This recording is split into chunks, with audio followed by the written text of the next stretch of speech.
नमस्कार, मैं हूं शालिनी और आप देख रहे हैं चैनल के पब्लिशर एडिटर श्री कृष्णा राज अरुण की धारदार संपादन में संचालित कंट्री एंड पॉलिटिक्स।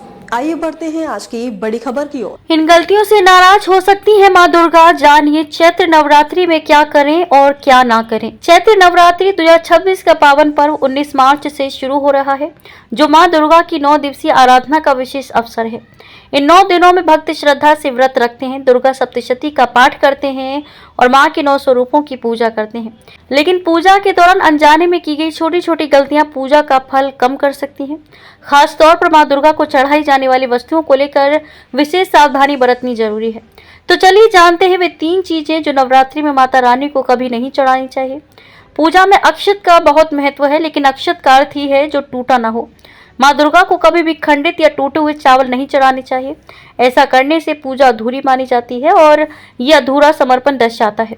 हमेशा साबुत, साफ और चमकदार चावल चुनें। इन्हें हल्दी या कुमकुम से रंग कर अर्पित करें।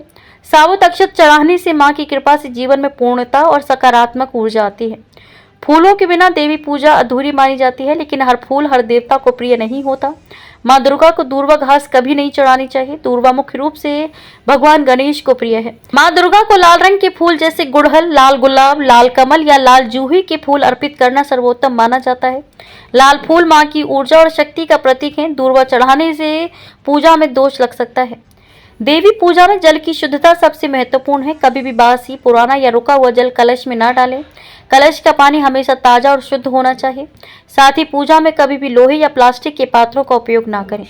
मां दुर्गा को तांबे, पीतल, चांदी या मिट्टी के पात्रों में जल, दूध या भोग अर्पित करें। ये पात्र सात्विक और शुभ माने जाते हैं। अपवित्र पात्र या बासी जल से पूजा का प्रभाव कम होता है। पूजा सामग्री को कभी भी गंदे स्थान पर ना रखें और ना ही बासी या सड़ी हुई चीजें चढ़ाएं। मिठाई, फल या भोग हमेशा ताजा और सात्विक होना चाहिए। पूजा स्थल की सफाई विशेष रूप से रखें। यदि कोई सामग्री पहले से चढ़ाई जा चुकी है तो उसे दोबारा उपयोग ना करें। मां दुर्गा को हमेशा शुद्ध और ताजा भोग अर्पित करने से उनकी कृपा बनी रहती है। चैत्र नवरात्रि में केवल सामग्री का चुनाव ही नहीं, बल्कि भावना और श्रद्धा भी महत्वपूर्ण है। पूजा में क्रोध, अहंकार या लालच से दूर रहें। सात्विक भोजन, ब्रह्मचर्य और सकारात्मक सोच अपनाएं। मां दुर्गा की कृपा से जीवन में सुख, समृद्धि, स्वास्थ्य और सफलता प्राप्त होती है। इन छोटी छोटी बातों का ध्यान रखकर अपनी पूजा को पूर्ण और फलदायी बनाएं। रूम में अब तक के लिए बस इतना ही। फिर होगी आपसे मुलाकात, तब तक के लिए नमस्कार। देखते रहिए कंट्री एंड पॉलिटिक्स। ऐसे ही लेटेस्ट अपडेट पाने के लिए हमारे चैनल को लाइक करें। अगर आप हमें फेसबुक, ट्विटर, इंस्टा के माध्यम से देख रहे हैं तो हमारे चैनल को फॉलो, कमेंट करना न भूलें। धन्यवाद।